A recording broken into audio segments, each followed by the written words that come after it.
Assalamualaikum warahmatullahi wabarakatuh. Kali ini kita membahas tentang deformasi batuan.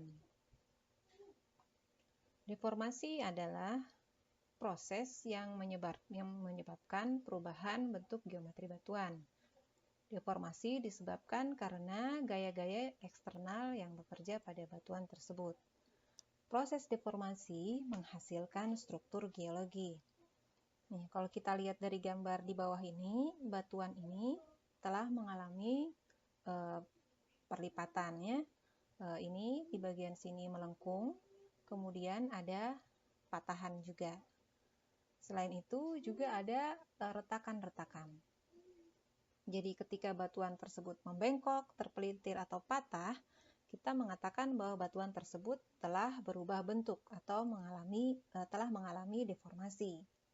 Nah, gaya-gaya yang menyebabkan batuan tersebut mengalami deformasi itu disebut sebagai stres. Gaya yang bekerja pada batuan itu bisa muncul dengan berbagai cara. Gaya yang bekerja pada batuan menghasilkan sekumpulan stres, dan jumlah deformasi yang disebabkan oleh stres diukur dengan perubahan dari batuan tersebut, perubahan yang dialami oleh batuan tersebut. Seperti itu. Nah, ini sudah saya katakan tadi bahwa deformasi terjadi karena gaya-gaya eksternal yang bekerja pada batuan. Jadi, stres itu adalah gaya yang bekerja pada permukaan batuan atau gaya dari persatuan luas. Jadi, gaya yang bekerja ini akan menyebabkan batuan tersebut mengalami deformasi. Jadi, bentuk perubahan baik berupa perubahan volume atau perubahan ukuran itu disebut sebagai strain. Nah, untuk tipe stres itu ada dua, yaitu uniform stress atau confining stress. Ini adalah suatu gaya atau tegasan yang bekerja seimbang dari semua arah ke semua arah. Yang kedua adalah differential stress. Jadi kekuatan stres ini tidak sama atau tidak seragam dari arah yang satu dengan arah yang lain.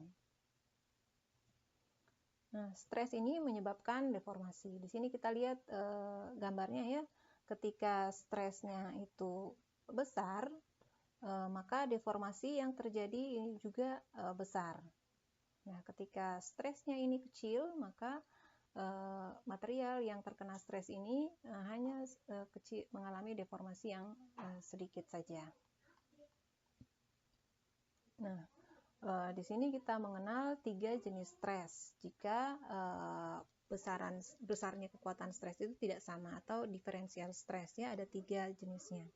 Yang pertama, tensional stress, yaitu disebabkan oleh gaya yang saling menjauhi batuan. Jadi ada seperti tarikan ya, sehingga menyebabkan batuan mengalami pemanjangan atau peregangan. Kemudian yang kedua adalah compressional stress, itu yang disebabkan oleh gaya yang saling berhadapan dan saling menekan batuan. Ini menyebabkan batuan mengalami pemendekan, perlipatan, atau patahan. Kemudian yang ketiga adalah shear stress. Ini shear stress ini gayanya saling sejajar dan berlawanan arah, sehingga menyebabkan batuan mengalami slip atau translasi atau bergeser. Nah, ini adalah bentuk-bentuk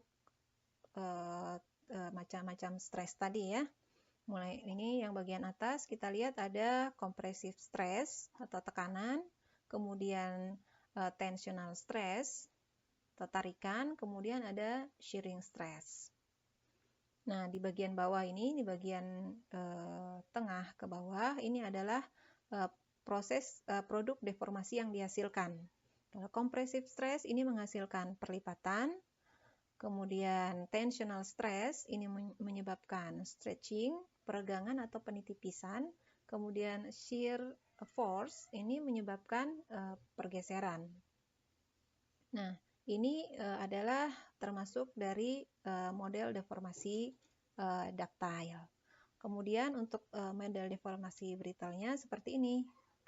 Bisa terbentuk faulting. Di sini ada yang turun, ada yang naik, ada yang turun, kemudian ada yang hanya bergeser. Nah, seperti ini ya. Sama seperti tadi, ini adalah confining stress, arah yang bekerja sama dari segala arah, kemudian ini tensional stress, tarikan, kemudian shear stress, kemudian compressional stress. Nah, ini adalah bentuk stres, kemudian ini adalah deformasi yang dihasilkan. Kompresi ini menyebabkan terjadinya shortening, thickening, dan contraction. Kemudian tension ini menyebabkan terjadinya lengthening, thinning, dan extension. Kemudian shear bisa menyebabkan shearing dan transform. Jadi strain ini adalah perubahan yang terjadi atau deformasi yang terjadi akibat adanya stres. Nah, di sini kita lihat bahwa ketika batuan mengalami peningkatan tekanan, maka akan mengalami 3 tahap deformasi. Bisa dilihat di gambar di kanan bawah. Jadi ketika batuan mengalami stres, ini yang ke atas ini adalah arah stres, semakin ke atas stres semakin besar, dan yang ini ke kanan ini adalah strain. Ya. Semakin ke kanan perubahannya semakin besar. Nah, di sini kita lihat ketika batuan dikenakan stres, maka ketika batuan dikenakan stres dan ketika stresnya itu berhenti, batuan tersebut bisa kembali ke bentuk semula. Ketika stresnya dihilangkan, maka dikatakan bahwa batuan tersebut mengalami deformasi elastik. Nah, ini ada titik di sini adalah titik batas deformasi elastik tadi. Nah, ketika tekanan diteruskan, maka sampai melewati batas elastisitas, maka batuan tersebut akan mengalami deformasi permanen. Ketika stres dilepaskan, batuan itu tidak bisa kembali ke bentuk semula lagi. Jadi, dia telah mengalami ductile deformation. Ketika stresnya dilanjutkan terus, maka batuan ini kemudian akan menjadi fracture, ya, retak-retak atau pecah.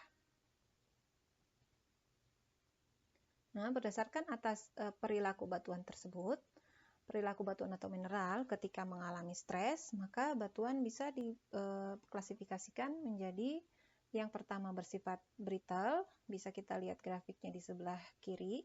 Kemudian material atau batuan mengalami bersifat ductile. Jadi ketika bersifat brittle, ketika mengalami gaya, maka batuan tersebut bisa langsung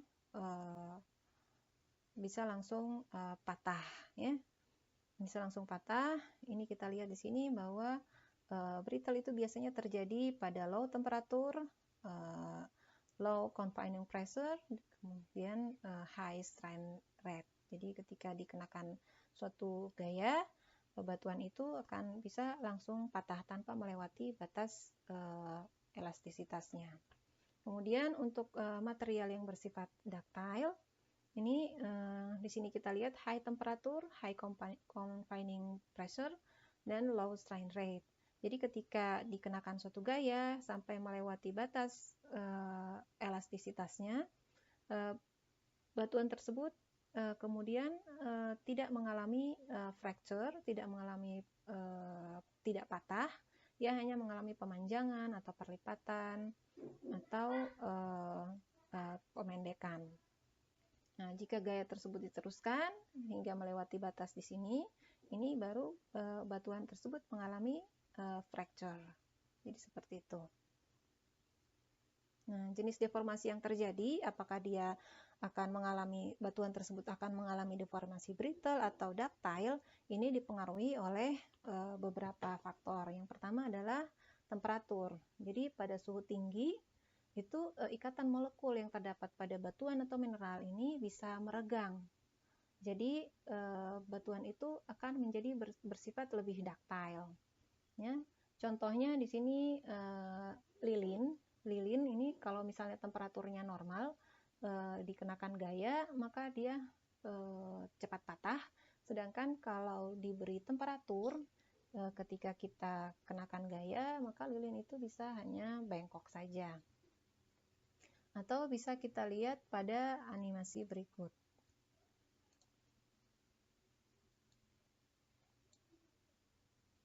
Ini ya, ketika orang dikenakan stres, kita lihat di sini dianimasikan, dia bisa mengalami pemanjangan ketika ditekan, kemudian dia memendek ketika ditarik. Nah, ini kita lihat ya. Nah, kita contohkan pada coklat batang. Di sini kita lihat. Nah, ketika pada suhu normal, coklat ini dikenakan gaya, maka dia langsung akan patah. Jadi coklat ini mengalami deformasi brittle tanpa melewati batas elastisitas, dia langsung patah ketika dikenakan gaya.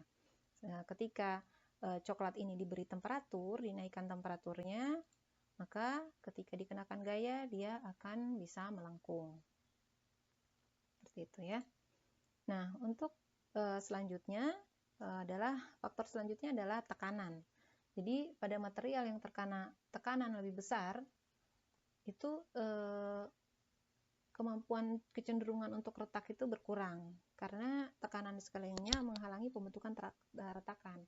Jadi material itu pada saat tekanannya tinggi itu akan memendek atau menebal. Sedangkan jika terkena tekanan yang lebih rendah, dia cenderung bersifat lebih retas, lebih mudah membentuk retakan-retakan. Nanti saya berikan contohnya. Kemudian yang ketiga adalah faktor kecepatan dari deformasi. Jadi bila deformasi kecepatan tinggi, material cenderung mudah patah. Kemudian jika deformasi terjadi secara perlahan-lahan, maka ada waktu bagi individu atom ini untuk bergerak sehingga batuan biasanya lebih ductile. Nah, yang keempat terakhir adalah komposisi batuan. Dalam hal ini komposisi mineral ya.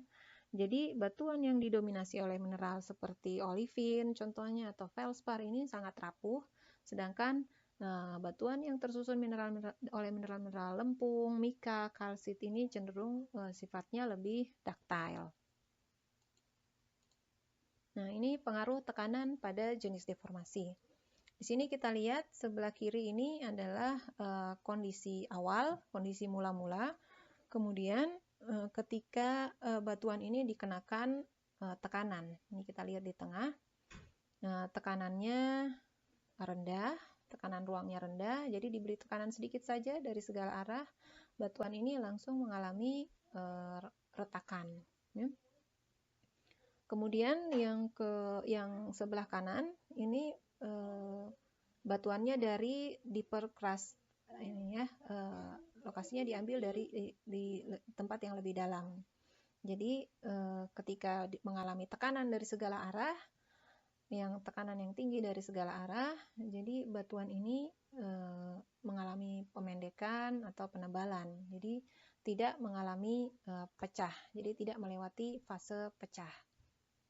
Di sini kita lihat bahwa tekanan yang besar ini menyebabkan terjadinya deformasi ductile pada batuan, sedangkan tekanan yang lebih rendah ini cenderung membentuk rekahan atau menyebabkan terjadinya deformasi yang lebih brittle. Nah, selanjutnya ini kita lihat animasi di sini ya, kartun di sini ya. Piring ini brittle, sedangkan adonan ini jika dikenakan tekanan, dia lebih ductile, dia hanya mengalami pemanjangan tanpa pecah. Nah, pengaruh tekanan dan temperatur pada material ini jika kita bandingkan di bumi ini adalah berupa pengaruh tekanan dan temperaturnya itu adalah berupa kedalaman, ya. Untuk kedalaman di sini kita lihat untuk kedalaman 0 sampai lebih dari 10 km ini adalah zona dari deformasi brittle. Kemudian 15 sampai 10 kedalaman di sini ini adalah transisi dari brittle ductile transition zone. Kemudian di bawah itu adalah zona yang didominasi oleh ductile. Nah, di sini kita lihat bahwa semakin ke bawah, temperaturnya akan semakin tinggi. Dan tekanan juga semakin tinggi. Jadi material yang berada di bawah ini cenderung lebih ductile. Jadi ketika suatu batuan mengalami tekanan, posisinya dekat dengan permukaan, maka batuan itu lebih brittle, lebih mudah untuk retak atau hancur. Nah, tapi ketika batuan tersebut berada di bawah, di mana tekanan dan temperaturnya tinggi, batuan tersebut hanya melengkung saja ketika dikenakan gaya. Nah, ini adalah gambar dari perlipatan, contoh deformasi ductile. Jadi dari perlipatan ini kita lihat ya, ini model lipatannya seperti ini, kira-kira gayanya berasal dari sini. Jadi gaya yang bekerja menyebabkan material atau batuan ini mengalami perlipatan. Nah, selanjutnya ini adalah contoh dari deformasi brittle. Ini banyak sekali rekahan-rekahan di sini. Nah, bagaimana cara kita mengukur deformasi batuan? Yang pertama itu dengan cara mengukur strike dan dip-nya. Jadi strike dip ini adalah simbol dalam geologi yang digunakan untuk mengetahui arah orientasi batuan. Kalau kita lihat dari gambar blok diagram di sebelah kiri, ini kemiringannya ke arah kanan. Ke arah kanan ini ditulis sebesar kemiringannya sebesar 25 derajat southeast. Kemudian jurusnya atau strike-nya ini mengarah ke N 45 derajat east. Seperti ini ya. Jadi kalau dituliskan di bidang 2 dimensi seperti ini. Kemudian kita lihat gambar sebelah kanan. Di sini kita lihat juga kemiringannya seperti ini menghadap ke barat. Kemudian strike-nya itu ke atas. Nah, yang kedua, setelah pengukuran strike dip itu kita juga bisa dengan mengukur deformasi dengan mendeskripsi orientasi spasial batuan yang mengalami perlipatan. Ini kita lihat ya. Ini jika kita mengukur strike dip-nya di sini, ini strike-nya, dip-nya ke arah sini. Kemudian yang sebelah kanannya seperti itu. Jadi ini batuannya membentuk lipatan syncline ya, atau melengkung ke atas. Sedangkan yang sebelah kiri dip-nya ini mengarah ke dalam. Ini juga mengarah ke dalam. Jadi membentuk lipatan syncline. Seperti itu. Jadi ketika dibuat rekonstruksinya seperti ini yang blok diagram di bawah. Ini adalah lipatan antiklinnya, dia melengkung ke atas, sedangkan ini adalah lipatan syncline-nya. Jadi gayanya bisa dari sini atau dan sini, kiri dan kanannya. Ini yang menyebabkan terjadinya perlipatan ini adalah gaya berupa kompresi. Nah, ini kemudian kita lihat contoh lipatan, kemudian bagian atasnya mengalami erosi. Nah, sehingga yang kelihatan di sini adalah yang terekspos untuk lipatan antikline, batuan yang lebih tua ini berada di bagian sepanjang aksial line, untuk aksis antiklinnya. Kemudian semakin ke kanan atau ke kiri ini batuannya semakin lebih muda. Berbeda dengan syncline, lipatan syncline, ini di bagian syncline aksisnya ini yang terekspos di sini adalah batuan yang lebih muda, semakin ke kanan semakin tua. Seperti itu. Nah, jika kita gambarkan pada peta itu modelnya akan seperti ini. Jadi syncline, antikline ini dip-nya mengarah keluar, sedangkan untuk syncline dip-nya mengarah ke dalam. Sama juga dengan gambar yang sebelah kanan. Nah, ini adalah bentuk 3 dimensi atau blok diagram dari lipatan tadi ya, sama juga. Ini yang orange ini adalah red shell, lempung merah, kemudian adalah sandstone, lalu limestone, kemudian sandstone lagi, red shell lagi, sandstone, dan limestone. Ada perulangan. Setelah diukur strike depth-nya, diperoleh di sini mengarah keluar seperti ini. Jadi di sini membentuk suatu anticline. Kemudian yang ini mengarah ke dalam membentuk suatu lipatan syncline. Ini adalah bentuk 3 dimensi atau block diagramnya. Nah, ketika kita menjumpai suatu syncline tetapi kedudukannya ini sirkular atau radial, ini membentuk dome jika dip-nya mengarah keluar. Jadi dip-nya seperti ini ya, di gambar kecil ini dip-nya. Nah, kemudian jika membentuk sirkular atau radial tetapi dip-nya mengarah ke dalam, maka kita sebut sebagai basin. Batuan yang lebih mudah berada di tengah. Sedangkan kalau dome itu batuan yang tua yang berada di tengah ketika sudah mengalami erosi.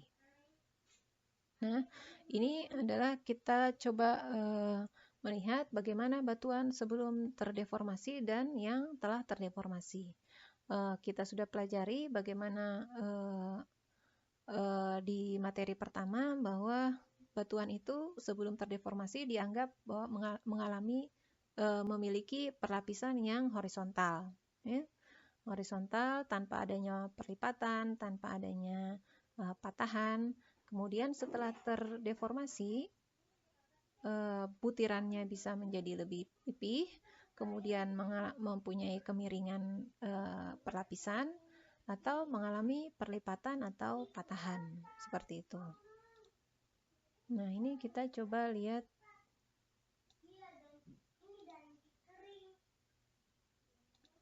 Nah, ini ya.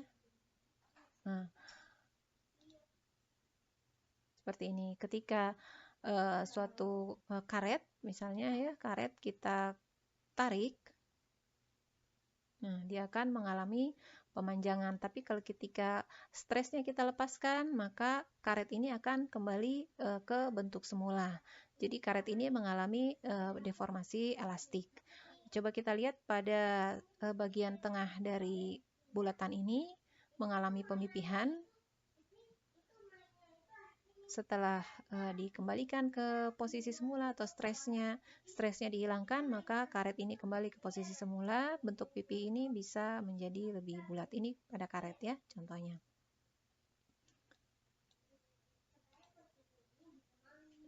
Nah, seperti itu. Kemudian ini kita lihat ketika batuan mengalami gaya kompresi, bisa mengalami pemendekan atau thickening, kemudian perlipatan atau patah.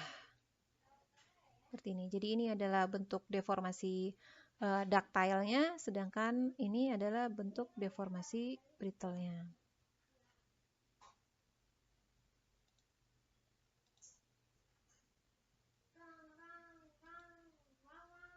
Ini coklat bar tadi. Kemudian mari kita lihat, ya seperti itu ya, ketika ada gaya kompresi yang bekerja, ini material yang warna putih sampai di atas ini mengalami deformasi brittle karena membentuk patahan, sedangkan yang orange ini masih mengalami deformasi ductile karena dia hanya mengalami perlipatan. Ini adalah deformasi plastik ya, sama ini adalah deformasi elastik.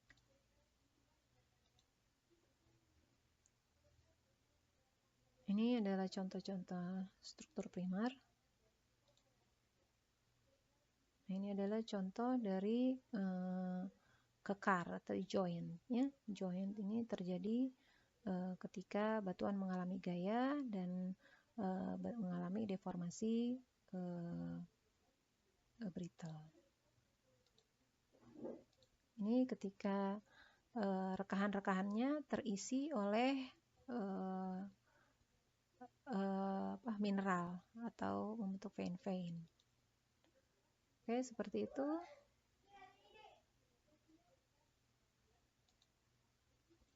Demikian materi yang kita kali ini. Terima kasih. Assalamualaikum warahmatullahi wabarakatuh.